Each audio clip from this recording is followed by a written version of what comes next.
Bonjour et bienvenue sur ce webinaire organisé par les techniques de l'ingénieur sur l'intrapreneuriat dans l'industrie, un pari gagnant.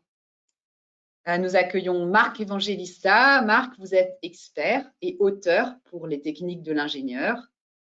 Vous êtes directeur de l'incubateur Michelin, également auteur de plusieurs ouvrages sur l'intrapreneuriat et formateur dans diverses organisations telles que l'EM Lyon. Quant à moi, Donatienne Gauvin, je suis l'éditrice en charge du format des fiches pratiques aux techniques de l'ingénieur. Avec Marc, nous allons aborder les facteurs clés de succès de l'intrapreneuriat. À partir de son expérience, il nous aidera à passer de l'idée à l'action. Nous allons être ensemble pendant environ 1 heure. N'hésitez pas à poser vos questions dans le module de chat. Les 15 dernières minutes de ce webinaire sont réservées à cet échange à partir de vos questions. Avant de laisser la parole à notre intervenant, je voudrais vous poser une petite question sous forme de sondage. Vous allez voir apparaître une fenêtre à votre écran qui va rester quelques instants et vous pouvez cliquer sur oui ou non pour répondre à la question suivante. Êtes-vous familier avec les concepts de l'intrapreneuriat ?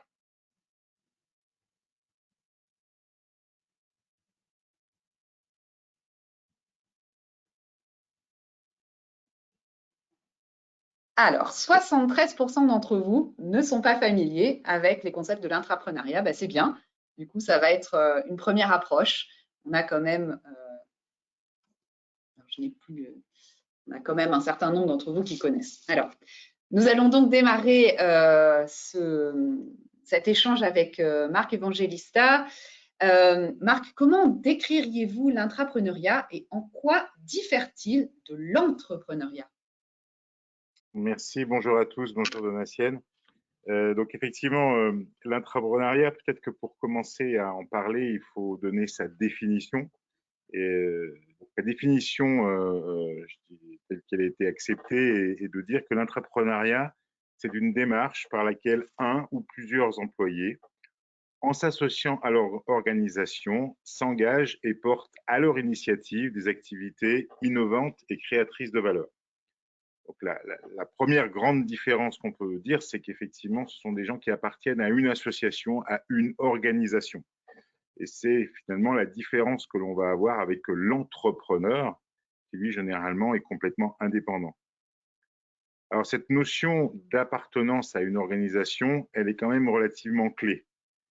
Et si on essaye de dresser et de comparer, en fait, les différences entre les deux, on va voir que on va dire qu'il y a 2 grands éléments qui interagissent. Le premier, c'est que l'entrepreneur, aujourd'hui, il passe une grande partie de son temps à chercher des financements, mais il est libre de choisir tel ou tel organisateur ou tel financeur, tandis que l'intrapreneur, quant à lui, il connaît très très bien son financeur, tout au moins au début, puisque c'est son employeur. Et généralement, il va passer du temps, lui, à le gérer. D'accord. Et il n'a pas le choix de son financeur. Et ça, c'est une grande différence. C'est peut-être, je dirais, une mauvaise nouvelle pour ceux qui imaginent que l'entrepreneur est libre. Il est effectivement beaucoup moins libre qu'un entrepreneur. Par contre, la bonne nouvelle pour l'entrepreneur, et c'est lié à la deuxième différence, c'est que lui, l'intrapreneur, il est payé tous les mois. Puisque comme il appartient à une organisation, eh bien, il touche un salaire, ce qui n'est pas forcément le cas de tous les entrepreneurs, et je pense notamment aux start-upers, qui bien souvent, en fait, ne peuvent pas se payer, ou tout du moins pas se payer comme ils aimeraient se payer tous les mois. Donc voilà la grande différence qu'on peut dire entre ces deux. Et alors, j'ai vu qu'il y avait à peu près une trentaine de pourcents de gens qui connaissent l'intrapreneuriat. J'aimerais savoir parmi les gens qui nous écoutent, finalement, qui pratique l'intrapreneuriat dans son entreprise ou dans son organisation. Peut-être si on peut lancer ce deuxième sondage. Voilà. Alors peut-être que ça s'adresse uniquement à ceux qui connaissent.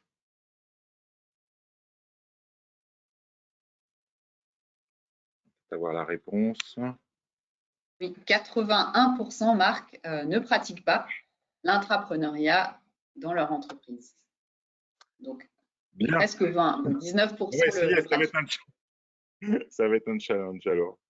Voilà, je vous mets à l'affichage la définition de l'intrapreneuriat telle que je l'ai énoncée tout à l'heure. Voilà. Alors, nous allons peut-être passer à la deuxième question, Marc. Comment est née la démarche intrapreneuriale chez Michelin?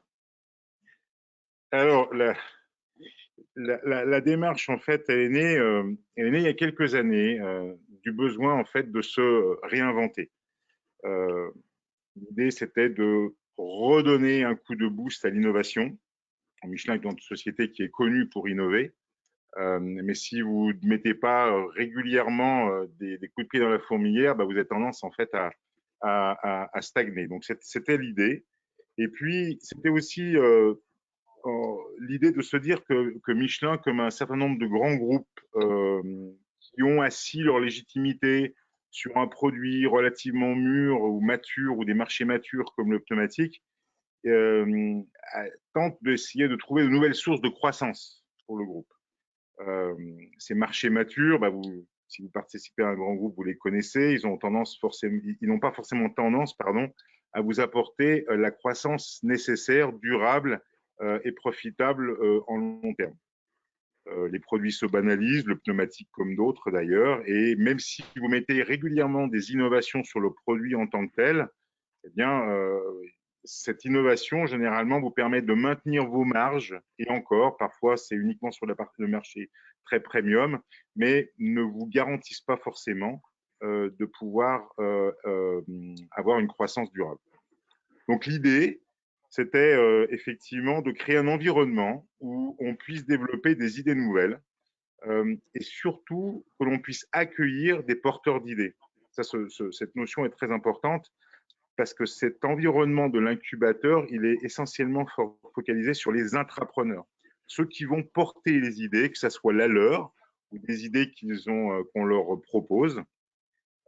Et pourquoi je dis que c'est important? Parce qu'en fait, une idée, pour être développée, nous, on pense qu'elle doit être incarnée. C'est-à-dire qu'il faut qu'effectivement, il y ait des personnes qui se sentent complètement investies de mettre cette idée, de mettre cette innovation sur le marché et d'essayer d'en trouver une valeur. Et l'incubateur et la démarche intrapreneuriale de chez Michelin, en fait, est née sur ces bases. Alors, on a développé cet environnement. Vous avez quelques pictos ici de là où on se trouve. Au fil du temps, l'approche est structurée. On a démarré en 2014. On ne parlait pas vraiment d'intrapreneur d'ailleurs à cette époque-là. Aujourd'hui, on est au sein d'un écosystème parce que pour développer de l'intrapreneuriat, on ne le fait pas tout seul à l'intérieur de son entreprise. Il faut développer un certain nombre d'écosystèmes, des écoles pour les formations, des entreprises qui, comme nous, pratiquent pour pouvoir échanger et puis s'enrichir mutuellement. Et puis un certain nombre de partenaires clés, des coachs, des sociétés de coaching, des sociétés d'études de marché aussi, qui vont nous permettre de nous aider à explorer de nouveaux territoires pour le groupe.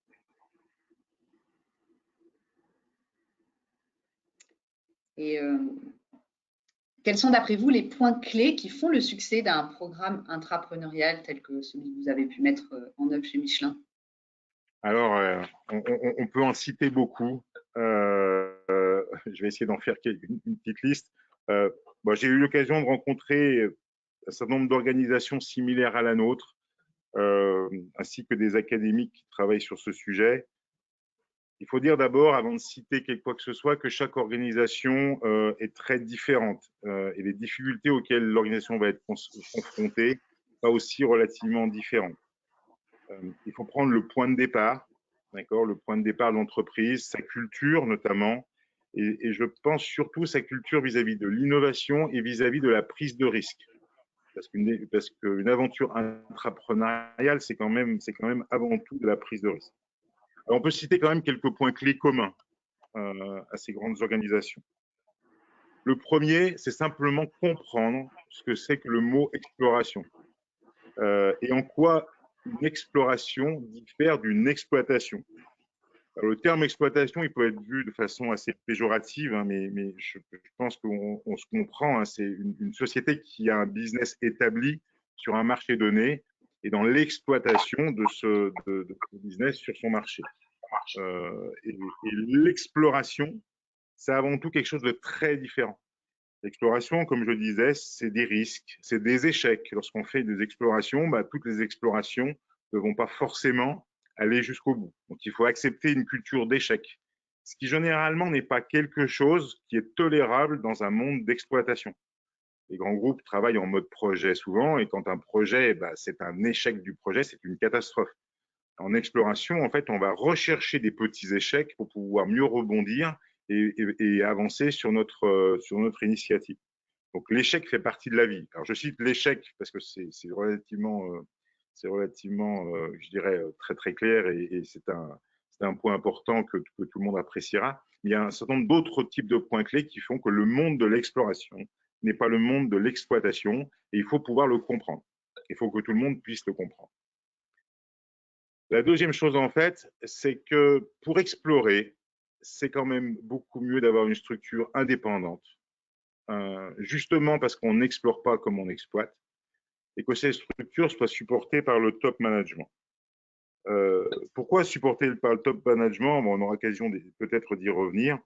C'est que les succès ne vont pas être immédiats, d'accord? Et il faut y croire. Et pour y croire, c'est quand même très sympa si vous avez le top de votre entreprise qui vous soutient. Parce que si vous décidez d'arrêter votre incubateur parce que les 2 ou 3 premières équipes en fait ne vont pas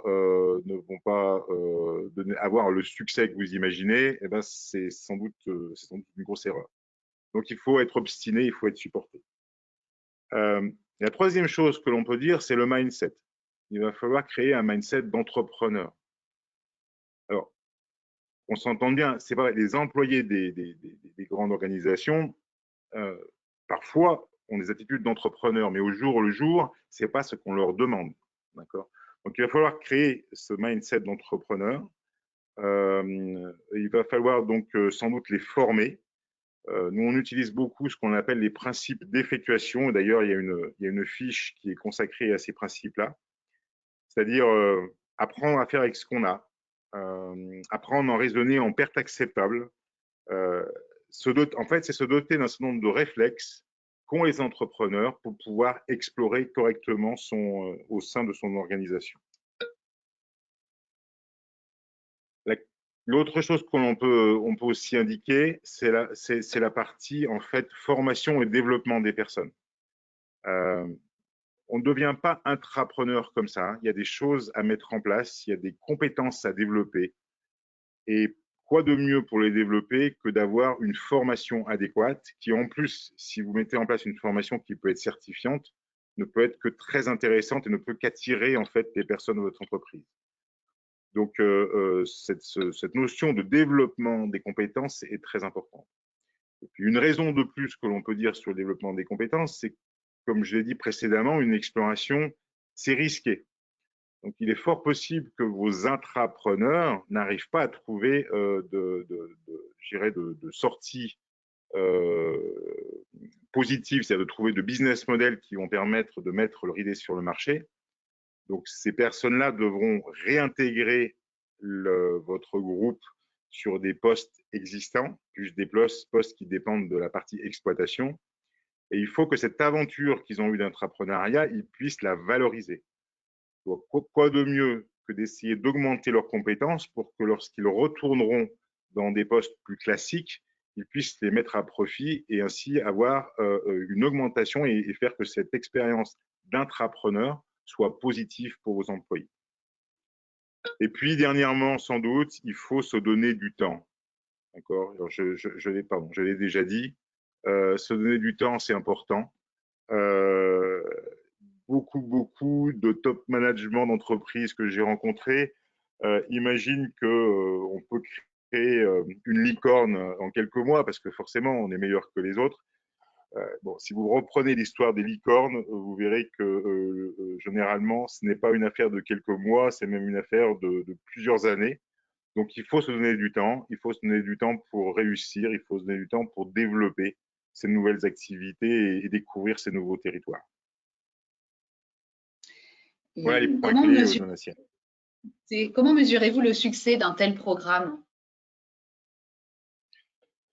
Alors ça, c'est une bonne question. C'est une bonne question. Alors, c'est une question qui revient régulièrement lorsque les grandes entreprises se lancent dans cette aventure.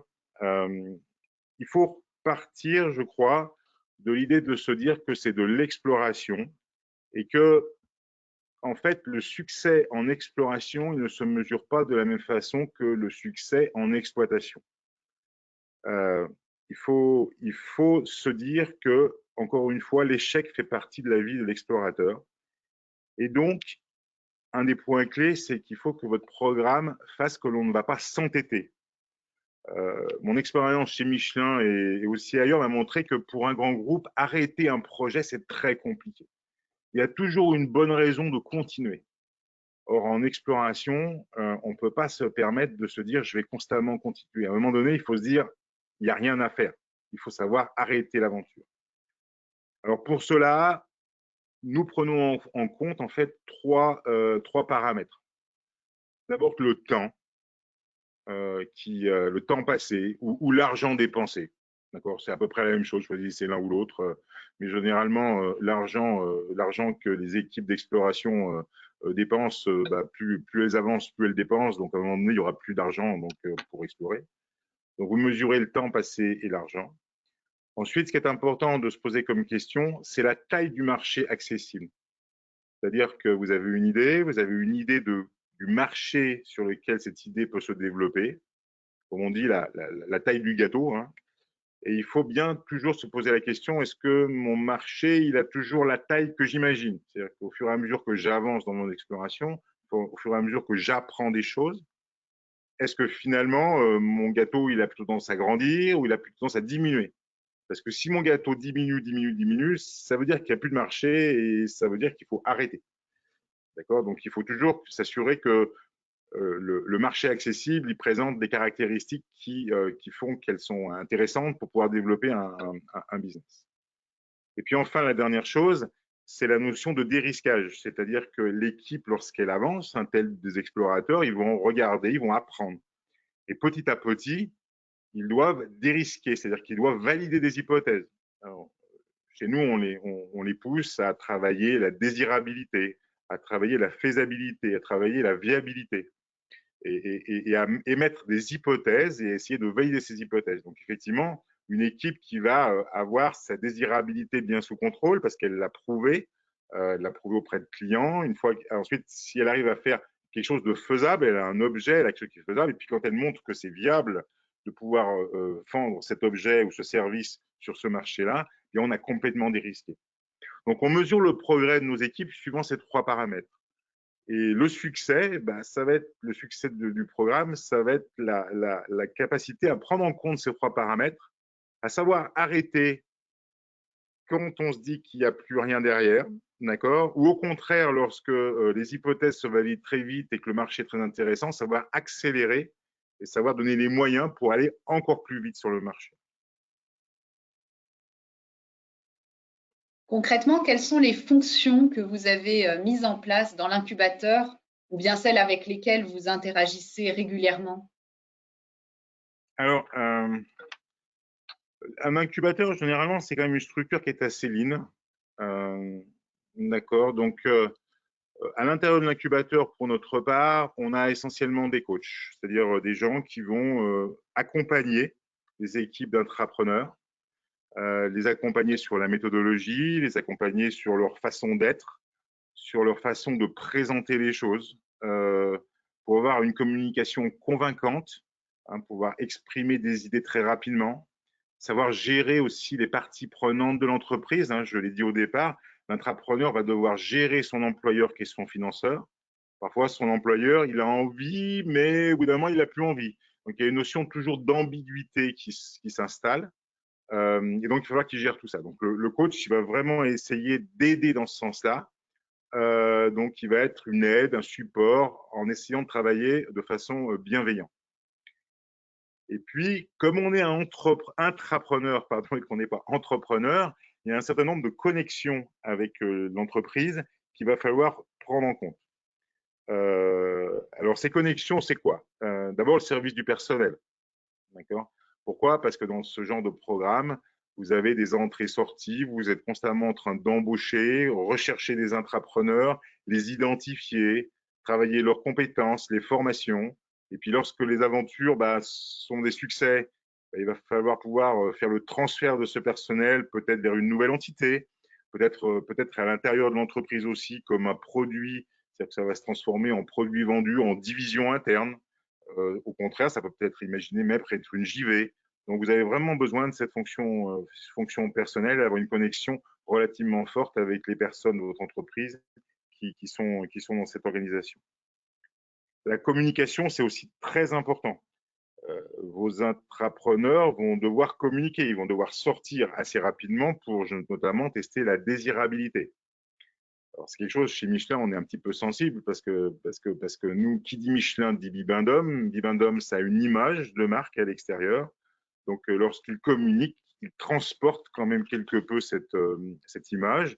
Et donc, utiliser la marque Michelin, ça impose des droits et des devoirs. Et il est bon que ça se fasse en complète cohérence avec la communication de votre organisation. Donc, avoir un lien avec le service communication, c'est très important. De la même façon, on peut parler de l'aspect juridique. Les employés, tout de moins chez nous, dans notre organisation, dans notre incubateur, lorsque les gens sont mutés à l'incubateur, ils restent employés Michelin, ils ne perdent pas leur contrat de travail. C'est-à-dire que les documents qu'ils vont être amenés à signer, que ce soit des accords de confidentialité, des contrats de développement, peu importe, ils vont le faire au titre de l'entreprise Michelin. Donc, il est important là aussi d'avoir un conseil juridique qui va vous permettre de vous aider, de vous guider. La finance est un point très important aussi pour faire vos comptes, d'accord, pour que vous puissiez être très, très, très clair avec votre top management sur la quantité d'argent que vous avez mis en œuvre pour explorer.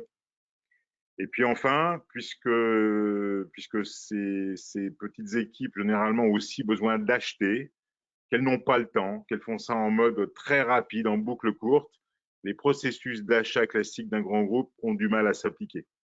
Donc, c'est très important d'avoir des contacts aux achats de façon à ce qu'on puisse pouvoir expliquer sa problématique et pouvoir avoir un certain nombre de dérogations vous permettant d'aller très, très vite sur le marché. Donc, voilà à peu près brossé. Une équipe interne d'incubateurs très, très légère et vraiment focalisée sur les personnes et des connexions inter-entreprises vers les grandes fonctions clés qui pourront vous aider, ou tout du moins, si vous n'avez pas ces connexions, qui vont certainement pas vous aider et vont rendre les choses beaucoup plus compliquées lorsqu'il vous faudra gérer votre organisation. Quel conseil, Marc, pourriez-vous donner à un ingénieur qui aimerait convaincre sa direction de mettre en place l'intrapreneuriat dans son entreprise? Alors, les ingrédients clés, on va dire ça comme ça. Tout d'abord, il faut s'éduquer. D'accord. Il ne faut pas imaginer se lancer dans ce genre de choses sans s'éduquer. S'éduquer, je dirais, ça peut prendre différentes formes. Ça peut être lire des livres, lire les fiches et des techniques de l'ingénieur, mais c'est aussi rencontrer d'autres organisations, rencontrer d'autres sociétés qui ont mis en œuvre ce genre d'organisation. Donc, échanger avec des gens qui pratiquent, des coachs, des intrapreneurs, comprendre, les écouter, bien comprendre leurs difficultés. Ensuite, il faut commencer par des petits pas. D'accord. N'attendez pas que ça vienne tout vers vous. Ça ne viendra pas vers vous. Donc, commencez à faire avec ce que vous avez. Alors, il y a une notion il y a un terme qui existe dans cette entreprise qui s'appelle les hackers, les corporate hackers. Hein. Donc, c'est des gens, en fait, ils vont demander l'autorisation à personne et ils vont faire avec ce qu'ils ont et ils vont essayer de développer leurs propres idées, développer leur propre, je dirais, business eux-mêmes, d'accord, sans demander quoi que ce soit à qui que ce soit. Et j'aime bien cette idée de commencer par des petits pas, parce que généralement, un petit pas, ça ne coûte pas forcément très cher. Et s'il y a un succès derrière, ça peut résonner très, très vite. Donc, d'un seul coup, en fait, le succès peut attirer encore un succès. Et puis, je l'ai déjà dit, il faut vous assurer du top management. Alors, assurez-vous du support du top management. Il faut aussi savoir rester humble. Hein. On n'est pas en train de demander au départ des millions. Un petit quelque chose. Voilà. Donnez-moi un petit quelque chose. J'ai une idée, là, ça m'intéresse. est-ce que je peux avoir un petit budget pour essayer de la développer? D'accord, et bien communiquer avec ce top management pour montrer ce qu'il est capable, ce qu'on est capable de faire et ce qu'on est capable de produire avec un petit quelque chose. Et puis petit pas par petit pas, un succès en entraînant un autre, une éducation qui enrobe tout ça, vous pouvez arriver à avoir effectivement et à mettre en place à un top d'entreprise une démarche assez intéressante d'intrapreneuriat. Pourquoi est-ce important pour vous de communiquer et de former des professionnels sur l'intrapreneuriat au-delà de votre entreprise? Alors, je vais être très, je vais regarder mon propre intérêt. L'intérêt de communiquer avec d'autres sur ces sujets-là, c'est avant tout d'échanger. L'intrapreneuriat, malgré tout, reste quelque chose qui n'est pas forcément très mature dans toutes les entreprises. On est confronté à des difficultés qui sont assez semblables. Parfois, une entreprise aura su contourner une difficulté que l'autre n'a pas su contourner. Donc, d'un point de vue très, je dirais, en me regardant moi-même et en regardant l'incubateur Michelin, se confronter aux autres, c'est toujours très, très intéressant parce qu'on va pouvoir apprendre. Et puis après, pourquoi communiquer? Simplement, on n'a pas de propriété intellectuelle. Ce que l'on a fait, nous, en fait, c'est essentiellement lire des livres. On s'est beaucoup éduqué. Et si on peut essayer de transmettre à d'autres cette culture, transmettre à d'autres organisations cette façon de faire, il est fort possible qu'il y ait des choses que l'on fait et qu'on ne fait pas forcément très très bien, mais ce n'est pas très grave. Mais mettre en visibilité, échanger, c'est super intéressant et ça peut effectivement vous amener à un niveau supérieur dans votre organisation.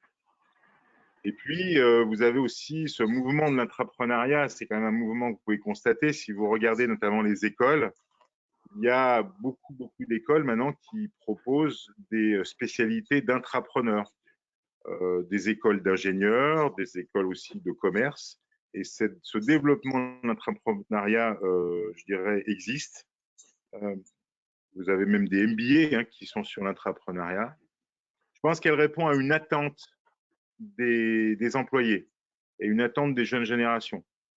L'intrapreneuriat, quoi qu'on en dise, c'est quand même donner du sens à son action, c'est pouvoir développer une idée que l'on porte.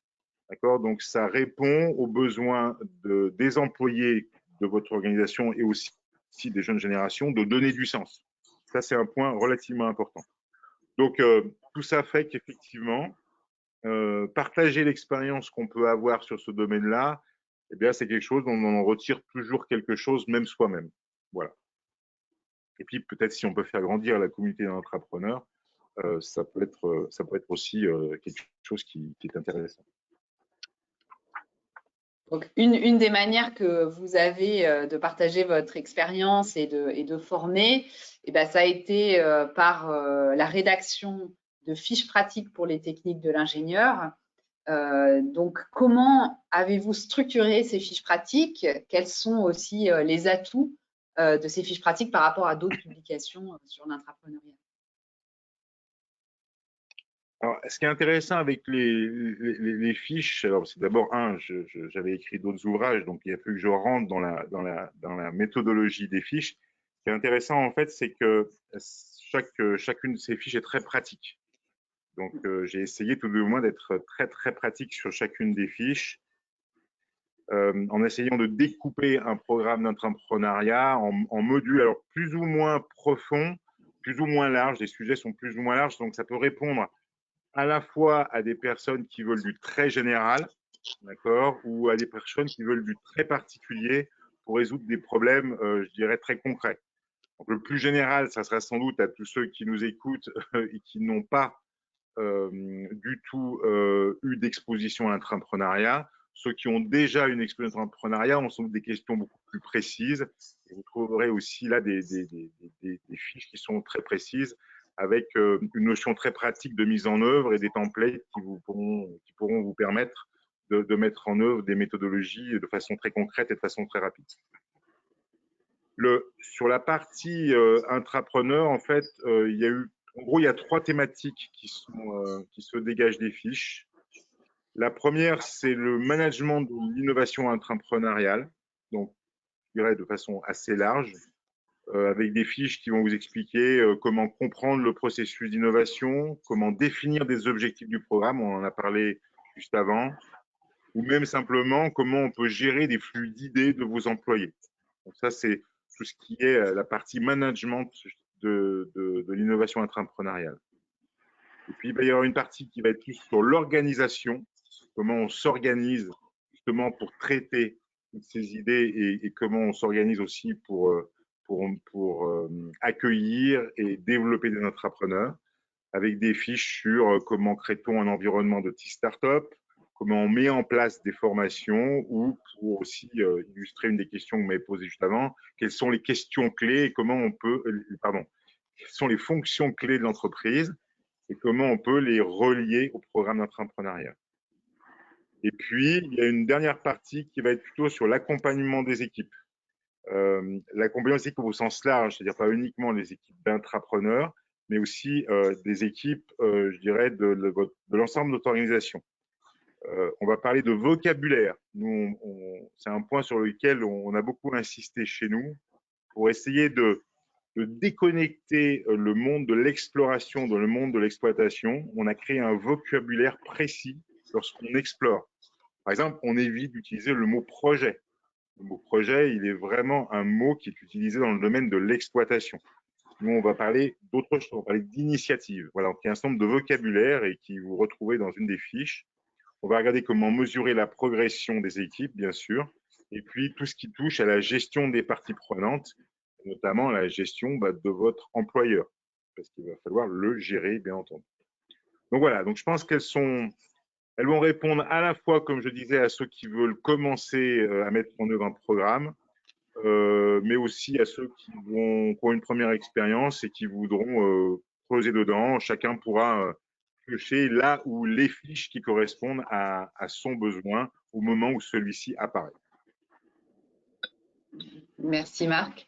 Merci aussi d'avoir rédigé ces fiches. Elles sont vraiment de très grande qualité, je peux vous l'assurer. Alors, cette rubrique, où est-ce que vous la trouvez? Cette rubrique de fiches pratiques sur l'intrapreneuriat, elle fait partie de l'offre Management et ingénierie de l'innovation, qui est un panel complet de plus de 400 fiches et articles faisant le tour de ce sujet fondamental pour les entreprises qu'est l'innovation. Si vous êtes déjà abonné aux techniques de l'ingénieur, soit à toute base, soit à cette offre en particulier, vous n'avez pas de démarche particulière à faire. Vous avez automatiquement accès aux fiches pratiques sur l'intrapreneuriat. Si vous n'êtes pas abonné et que vous souhaitez l'être, je vous invite à aller sur notre site internet et à contacter notre service client qui pourra vous mettre en relation avec un conseiller commercial. Alors, merci Marc pour vos précieux conseils et vos propositions pour initier une démarche d'intrapreneuriat. Nous allons maintenant répondre aux questions des participants. Donc, je vous invite à utiliser la fenêtre de chat pour nous poser les questions que vous souhaitez pour les dernières 20 minutes de ce webinaire. Alors, nous avons une première question, Marc. Quels sont les challenges principaux auxquels font face les intrapreneurs? Ils peuvent être très nombreux. Lorsqu'en fait un employé d'un grand groupe décide de se lancer dans l'entrepreneuriat, que ce soit sa propre idée, pour porter sa propre idée ou pour aller porter une idée qui lui paraît super intéressante, qui lui a été proposée, généralement il y a une phase d'excitation, d'accord, qui est liée au fait que j'adore cette idée, ça a du sens, c'est génial, c'est super, et ainsi de suite. Et puis lorsqu'il arrive dans le programme d'incubation, il découvre un monde qui va absolument pas être cadré, dans lequel il y a très très peu de processus, il y a très très peu de choses qui existent. Et ça peut être très déroutant, très très déroutant. Il sort un monde d'organisation qui est hyper cadré, processé de tous les côtés, tout est contrôlé et ainsi de suite. Et là, d'un seul coup, ça devient Donc, il faut être prêt à ce saut parce qu'il peut être très déroutant. Et puis, entre l'idée que lui se fait de ce qu'est être entrepreneur dans un grand groupe et de ce qu'est la réalité, généralement, il y a des différences. La liberté en est une. Il va s'apercevoir qu'il n'est pas complètement libre. Et il va s'apercevoir qu'en fait, il va falloir qu'il gère ses sponsors, qu'il gère en fait ceux qui le financent. Et que ça va lui prendre beaucoup, beaucoup de temps. Et qu'il n'a pas le choix, il va falloir le faire. D'accord? Et donc, il va se retrouver face à beaucoup d'ambiguïté, beaucoup de contradictions entre ce que le groupe souhaiterait faire et ce que lui souhaiterait faire. Et il ne peut pas vivre sans. Donc, il va falloir qu'il puisse gérer cette partie-là. Donc, ça, c'est vraiment un challenge de tous les jours. C'est l'ascenseur émotionnel, on va dire. Certains des entrepreneurs chez nous ont cité ce terme en disant attention, être un entrepreneur, c'est tous les jours avoir participer à un ascenseur émotionnel. Parce qu'il y a des choses qui vont être super excitantes, des choses qui ne vont être pas du tout. Et ça, c'est vraiment les difficultés, je dirais, et les challenges principaux qui vont arriver à l'entrepreneur. Alors Marc, on a pas mal de questions sur la formation, en particulier quelqu'un qui nous demande quelle formation certifiante conseillez-vous ou avez mis en œuvre pour l'intrapreneuriat? Alors, nous, pour une question de proximité, l'incubateur Michelin est à Clermont-Ferrand, donc on a travaillé avec l'école de commerce de Clermont, le SC Clermont, pour justement définir ensemble cette formation intrapreneuriale. Allez, je vais résumer. Il y a 80% de la formation qui va être commune avec un entrepreneur, d'accord? Et puis 20%, c'est un petit peu plus, qui va être très spécifique à l'intra. D'accord. Alors, cette formation, elle fait quoi? Une formation que je peux qualifier une formation de base, c'est-à-dire que on va accueillir la semaine prochaine, une promotion qui commence, on va accueillir des gens qui viennent d'horizons très, très différents. Des horizons techniques, des horizons marketing, des gens qui sont juridiques, des informaticiens, voilà, des gens qui ont un passé dans l'entreprise, qui ont acquis des compétences, qui sont parfois très larges, parfois très ciblées. Et l'idée, en fait, c'est en 6 mois, puisque le programme dure 6 mois, c'est pas 6 mois à l'école, hein, c'est à peu près 13 jours à temps complet, ça dure 6 mois, de les amener tous à un niveau, on va dire, allez, un niveau où ils sont capables de monter un petit business et de comprendre leur petit business. Donc, on va avoir dans tous les 80%, on va avoir du marketing digital, on va avoir un business model, on va avoir de la finance, on va avoir ce genre de choses. On va avoir des présentations plus soft aussi, comment pitcher un projet, comment avoir une communication, je dirais, convaincante. Et puis, on va avoir toute la partie, en fait, qui est liée à l'intrapreneuriat, c'est-à-dire la notion de juridique. Je disais, quand on signe, on engage un groupe. Il faut avoir cette notion là-dessus. Ces notions de propriété intellectuelle, d'accord? Puisque vous allez forcément découvrir des choses. Potentiellement, il y a des brevets à déposer, comment on les dépose, où ils sont déposés, et ainsi de suite. Et puis, toutes ces notions de gestion de votre employeur, d'accord? Comment on gère, comment on mappe à l'intérieur de l'entreprise, notamment vos alliés, vos détracteurs, les gens sur lesquels vous vous employez, les gens qui vont venir travailler pour vous de façon gratuite, d'accord? Et ça, c'est quand même vachement sympa. Donc, toutes ces parties prenantes, il va falloir les gérer. Et nous, effectivement, on a fait ça et on propose à nos intrapreneurs, s'ils le souhaitent, à la fin de la formation, de passer une certification qui leur permet effectivement de valoriser de façon officielle un certain nombre de compétences. Mais vous allez trouver des formations intrapreneurs dans la plupart des écoles maintenant, comme je disais tout à l'heure, que ce soit des écoles d'ingénieurs ou des écoles de commerce aussi. D'accord. Nous avons plusieurs questions sur le lien entre R&D et intrapreneuriat. Quelle est la différence entre les deux? Y a-t-il des passerelles entre ces deux services? Comment est-ce que ça fonctionne? Alors, chez nous, à l'incubateur, en fait, on ne fait pas de pneumatique. Michelin a des services R&D qui sont hyper performants pour faire du pneumatique. Il n'est pas question de refaire des pneumatiques dans l'incubateur. Nous, on va vraiment aller explorer des endroits où le groupe n'est pas. D'accord. Si vous regardez sur nos différentes publications, On a créé une division qui fait de la résine bio. Par exemple, dernièrement, on a créé une division aussi qui fait de la location de véhicules propres. Donc, on est loin du pneumatique. Donc, il n'est pas question d'être en compétition avec eux. Et je dirais même plus, les capacités que possède le groupe, si ces capacités peuvent aider les intrapreneurs à aller vite, il ne faut surtout pas s'en priver. L'entrepreneur externe, tous ceux qui peuvent l'aider, il accepte, surtout si c'est gratuit. Donc, tout ce qui fait que nos intrapreneurs peuvent puiser dans le groupe, il faut le faire, à condition que ces organisations-là soient capables de répondre en temps et heure, parce qu'un intrapreneur, c'est pressé. C'est pressé pour démontrer qu'il y a quelque chose à faire ou pas. D'accord? Bien souvent, la difficulté, la friction que l'on a, c'est des questions de timing. Si c'est pas au budget, je peux pas le faire. Attendez l'année prochaine et ainsi de suite. Effectivement, ça, c'est pas acceptable pour un intrapreneur. Et par contre, tout ce qui peut être fait en s'appuyant sur les ressources existantes, bien sûr qu'il faut les utiliser, bien sûr. J'aimerais savoir comment soumettre un projet intrapreneurial à mon patron, demande un participant. Alors déjà, pas lui demander des millions, d'accord? Surtout pas lui demander des millions. Alors je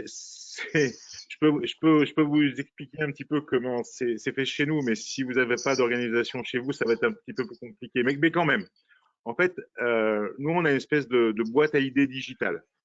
Donc tous les employés peuvent avoir des idées et mettre leurs idées dans une boîte à idées. Et les idées qui concernent le nouveau business sont mises à part et on fait une récolte. Donc tous les 3-4 mois, ça dépend des cycles, peu importe, on va récolter toutes ces idées-là. Et la première chose, et les porteurs d'idées, parce que vous vous souvenez, hein, une idée n'existe que si elle est portée par quelqu'un. Et la première chose qu'on fait, c'est qu'on va les contacter, on va leur proposer de les former. On va leur proposer de les former à faire un pitch pour qu'ils soient capables d'exprimer leur idée en un temps très très court.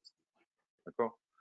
Déjà, cette formation à savoir convaincre très très court, elle peut être très intéressante si vous avez une idée, parce que généralement les questions auxquelles vous allez devoir répondre pour faire cette communication, elles vont vous aider à maturer votre idée dans votre tête. Il y a quand même un certain nombre de nos employés qui, quand ils voient le truc, disent « Ah ouais, non, là, je suis pas prêt. Là, il faut que j'y réfléchisse plus. » Ce qui est un apprentissage. Et puis, ceux qui vont se lancer, ils vont faire leur pitch. Et ils vont essayer de faire un pitch en un temps très court devant un petit jury. Et le petit jury va se regarder, il va dire « Tiens, ouais, moi, ça m'intéresse, mais on est d'accord. » À ce moment-là, chez nous, ils vont avoir 3 mois, un tout petit budget de 1 000 € maximum. D'accord. On va demander à leurs responsables de les libérer le plus possible de leur temps. Ils vont être accueillis autant de fois qu'ils veulent à l'incubateur s'ils veulent venir pour parler de leur idée, de façon à arriver à quelque chose d'un peu plus mature. Alors, on peut, dans certains cas, s'appuyer par des labs qui existent, faire des petites choses de briquet de broc pour s'il y a un objet, par exemple, pour arriver devant un deuxième jury qui, chez nous, est un jury en fait de personnes qui potentiellement peuvent financer l'aventure. Et là, ils vont devoir convaincre dans ce deuxième jury. Donc, pour revenir à la question, si vous avez une idée, j'aurais tendance à vous dire, essayez déjà de vous former pour la pitcher, pour avoir cette communication convaincante. Il y a une fiche d'ailleurs qui adresse ce sujet-là. Et puis après, demandez pas à la lune, demandez juste de quoi aller à l'étape d'après, le petit pas qui fait que je dirais, la somme d'argent, les 1 000 €, les 2 000, 3 000, ça dépend de votre situation, qui fait que votre chef ne pourra pas vous les refuser. D'accord? Et puis, quand vous aurez fait le pas, peut-être que vous serez plus intelligent, vous en saurez plus, et là, vous arriverez à le convaincre d'aller au pas d'après. Voilà. Donc, une démarche par petits pas. Oui, exactement. Alors, nous avons une autre question sur quelle est la durée moyenne d'une mission d'un intrapreneur? Bonne question. Alors, on va tout de suite mettre les choses au clair. C'est-à-dire que moi, j'entends beaucoup de gens qui disent oui, chez nous, 3 mois, 6 mois, on a réussi à faire quelque chose. Bon, on va déjà séparer, deux situations. Le pur digital et quand il y a un objet ou un matériau ou quelque chose, d'accord? Parce que c'est pas du tout les mêmes timings. On pouvait imaginer développer une application en quelques mois. Quand vous faites de la résine bio, vous ne faites pas une formule de résine bio en l'espace, voilà, c'est pas possible. Donc vous avez déjà une notion du temps que vous devez replacer par rapport à l'objet que vous allez essayer de développer. Et puis après, il faut faire attention au point de départ, hein, parce que quand vous faites votre benchmark, tout le monde sait qu'on s'est mis sur le marché, et quand le point de départ, il peut être très très différent suivant les programmes et à quel niveau de maturité ils prennent l'idée en compte. Mais c'est vrai que sur du digital, on peut imaginer avoir quelque chose en 1 an, 18 mois, 2 ans. D'accord. Lorsqu'on est sur de la biotech, bah, c'est plutôt 4 ans, 5 ans sur lequel on va essayer de se baser. Et puis entre ça, bah, vous avez un peu toutes les situations.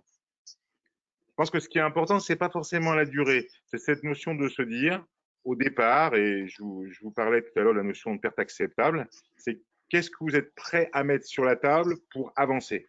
Les 1 000 euros de tout à l'heure, les 2 000.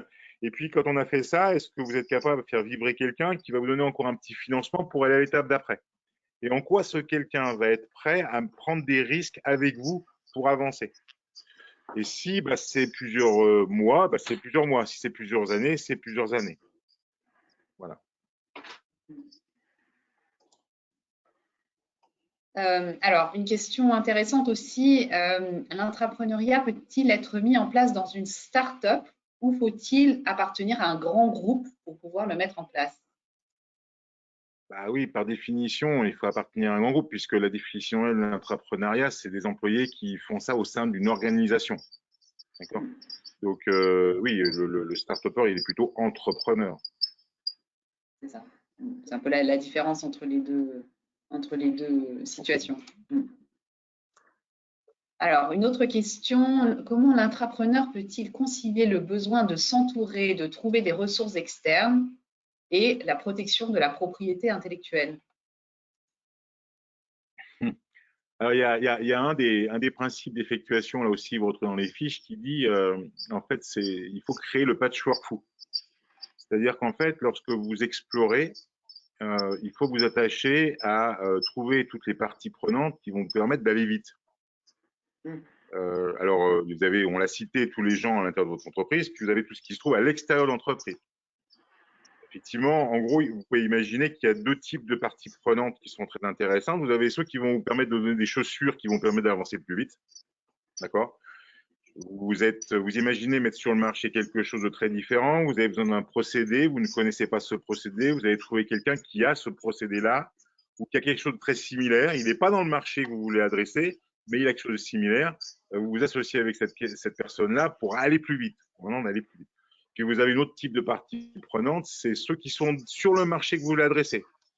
Hein, ça, c'est vrai aussi pour des start-upers d'ailleurs. Si vous pouvez vous associer à quelqu'un qui a déjà la distribution, qui a déjà le go-to-market, qui a déjà, bah, c'est vraiment très intéressant.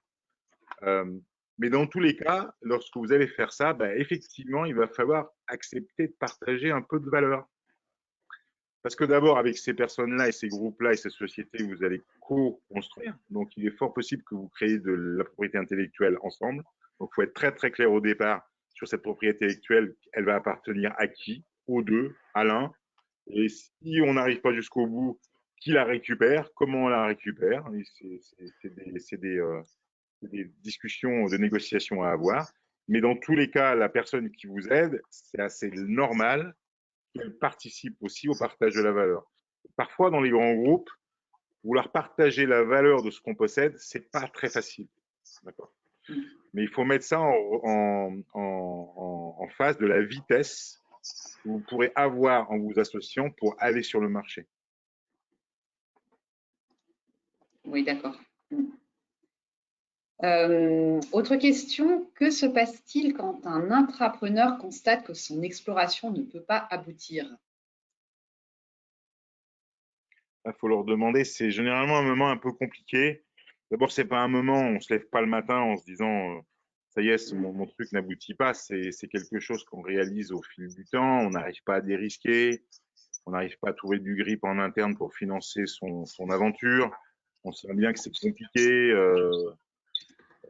On a bien prouvé la désirabilité, mais lorsqu'on fait la faisabilité, on s'aperçoit que pour répondre à ce que veulent les personnes, ben, on n'est pas l'objet coûte trop cher ou objet trop compliqué. Bref, donc effectivement, c'est un moment un peu compliqué. Je pense que c'est difficile d'enlever la déception de l'équipe. C'est quelque chose de très personnel. Donc, on peut qu'accompagner. Et l'accompagnement, il va être principalement en essayant de regarder les compétences qui ont été développées et essayer de s'assurer que ces compétences vont être utilisées sur le poste d'après. Mais il ne faut pas imaginer que les gens ne sont pas déçus. Les gens sont forcément déçus. Ceux qui ont passé du temps sur une idée pendant 6 mois, 1 an, 18 mois, lorsqu'ils constatent que l'aventure doit s'arrêter, d'ailleurs, c'est généralement eux qui font le constat, hein, eh bien, il y a une partie effectivement de déception qui existe et qui est naturelle et qui va se gérer. Chaque individu réagira très différemment dans cette phase-là. Oui. Alors, nous avons plusieurs questions sur la rémunération des intrapreneurs. Quelle est la rémunération? Comment c'est calculé, mis en œuvre? Alors, chez nous, c'est très simple. Ils restent employés du groupe. Donc, ils viennent avec leur rémunération. Il n'y a pas de changement du tout. Donc, l'intrapreneur a des profils très, très différents, hein. Je dirais, si c'est suivant, c'est un employé qui a mis une idée qui a été retenue, mais il va venir avec le statut qu'il avait avant. Donc, on peut effectivement avoir des grandes différences de salaire, des grandes différences de niveau de poste entre les différentes équipes. Et du coup, une autre question, est-ce que l'intrapreneur va chercher des financements à l'extérieur de son entreprise ou pas du tout? Est-ce que c'est pas du tout dans ses compétences? Ah, alors là, alors tout est possible. Là, ça va devenir, là, on touche la culture du groupe, enfin la culture des sociétés, et puis leur niveau de maturité sur le sujet. Je pense qu'il y a quelques années, on était un petit peu frileux chez nous là-dessus. On l'est beaucoup moins en ce moment. Et puis, en fonction des cas qui vont être traités, vous pouvez très bien avoir des sujets dans lesquels vous dites non, ça c'est à moi et c'est vraiment à moi et franchement, c'est le cœur de mon métier, c'est très rattaché avec des choses que je sais faire, donc ça je veux le garder. Et puis d'autres en fait qui sont plus éloignés, pour lesquels vous allez dire bah je suis pas forcément complètement légitime tout seul, c'est trop de risques que je finance ce truc-là, je préfère m'associer à quelqu'un qui connaît cet endroit-là et qui lui va aussi partager les risques qui vont être faits et ouvrir en fait, notamment lorsque vous créez une société indépendante ou une JV par exemple, vous ouvrir à quelqu'un d'autre pour pouvoir partager ce point-là. Ouais, tout à fait. Et donc tout est possible, ça va vraiment dépendre de la situation et de business que l'on veut excuber. Nous avons aussi une question sur les brevets. Des brevets peuvent résulter de l'intrapreneuriat et dans ce cas, comment se fait leur exploitation puisque l'ayant droit sera l'employeur? Alors oui, alors l'ayant droit sera l'employeur, mais qu'est-ce qu'on en fait? La problématique va se poser lorsqu'on crée une entreprise indépendante. D'accord? Vous créez une filiale, par exemple. Là, généralement, les grands groupes, ils ont des règles là-dessus, hein, est-ce que le brevet va rentrer dans l'asset de la filiale créée ou est-ce qu'il va rester propriété du holding pour lequel il va louer le brevet? Tout est possible. Là aussi, ça dépend des situations et ça dépend aussi des politiques de chacun des grands groupes. Ce qui est le plus compliqué, c'est quand il y a des brevets en copropriété entre plusieurs sociétés. Là, ça peut être des situations où il faut y réfléchir dès le départ, parce qu'on peut très rapidement monter l'usine à gaz. Et là, il faut quand même garder des notions très très simples, parce que quand il y a copropriété, quand il y a ça, la seule question qui se passe, c'est qu'est-ce qui se passe si l'aventure s'arrête et que chacun va récupérer ses billes, ou alors qu'il y a un des partenaires qui souhaite continuer et l'autre qui souhaite arrêter. Donc ça, il faut quand même y réfléchir avant pour y mettre sur un bout de papier et s'écrire les choses dans des contrats qui sont bien. Et c'est d'ailleurs une des raisons pour lesquelles vous avez intérêt à vous associer avec vos services juridiques. Alors, l'incubateur ne réunit-il que des employés de la même entreprise ou est-ce que ça peut être une association pluri-entreprise? Vous y avez un petit peu répondu tout à l'heure, mais peut-être vous avez des exemples à donner.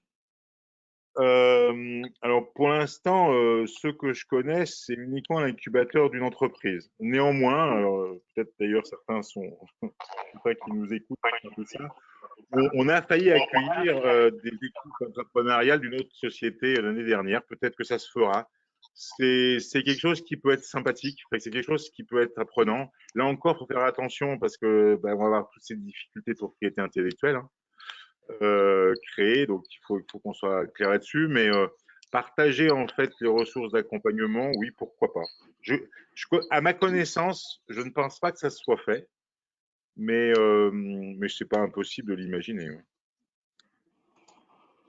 Alors, une dernière question peut-être. Y a-t-il des communautés ou des réseaux d'intrapreneurs que vous pouvez nous conseiller? Alors, il y en a. Alors, il y en a beaucoup à citer. Je citerai quand même. Enfin, allez, je vais en citer deux. Vous avez l'Institut de l'intrapreneuriat de l'EM de Lyon, qui est basé sur leur campus de Paris, qui est très intéressant. Vous verrez leur site.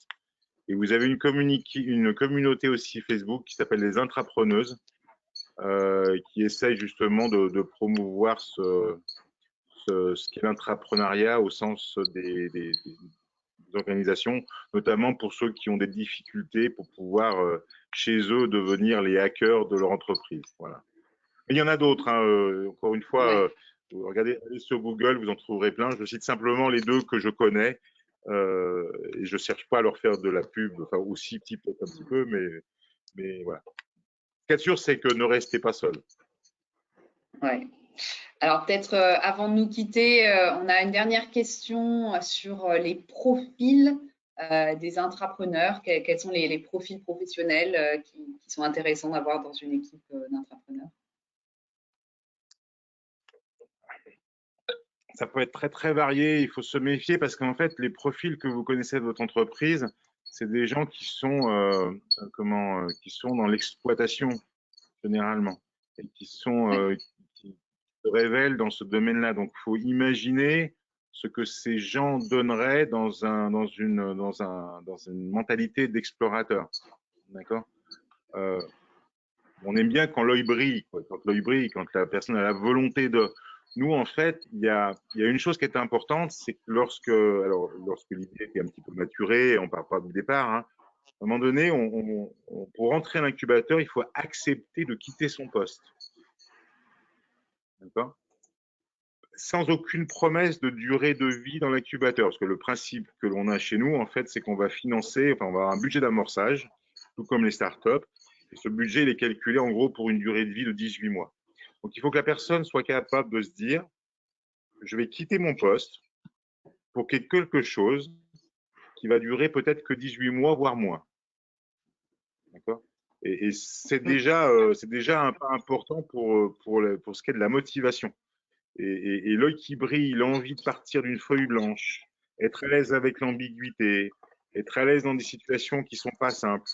Voilà, tout ça, c'est des compétences qui sont importantes à avoir lorsqu'on veut se lancer dans ce domaine-là. Faut vraiment, ça va être une route très compliquée, très très compliquée. Donc, il faut vraiment avoir une volonté importante de se lancer dans l'exploration. D'accord. Bon, j'ai encore une question. Doit-on rembourser le financement initial si le projet n'aboutit pas? Bon, j'ai l'impression que ce sera sans doute pas le cas puisque nous sommes dans le cadre d'une grande entreprise. Oui, bien sûr, oui, non, nous, le budget de lancement, c'est un budget corporate et c'est accepté comme une perte acceptable, c'est-à-dire que on sait très bien que ce budget d'amorçage, il est simplement là pour répondre à la question est-ce que oui ou non on a quelque chose à faire dans ce domaine et dans un certain nombre de cas, la réponse est non, donc c'est perdu. C'est ça. Ça fait partie de la prise de risque aussi de l'entreprise.